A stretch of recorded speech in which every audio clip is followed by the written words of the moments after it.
کنی. طرف ما رو دعوت کرد روزه، رفتم روزه میبینم هیچکی نی. گفتم مهمونا نیومدن؟ گفت مهمون نداریم.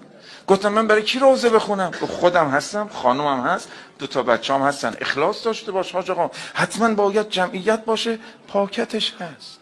گفتم خب همین مهمه. حالا این همه جمعیت باشه پاکت ندن، ها خدا هدایتشو کنه، چه فایده داره؟ چه فایده داره؟ هر کسی وظیفه‌شو باید بشنوه. مسئول مالی جلسه کی؟ گوش میدی چی میگن؟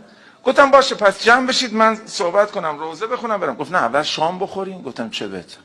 شام خوردیم، گفتم شروع کنیم. گفت نه میوه بخوریم. خودش قد 3 تا آخون حرف میزه.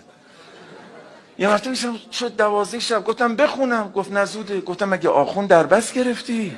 خلاصم کن. گفت حاج آقا زوده. گفتم اگه الان نخونم میرم. گفت پس صبر کن، شام خوردی حلالش کن. آقا رفت میکروفون از این آمپلیفایر آورد و گذاشت و بزن.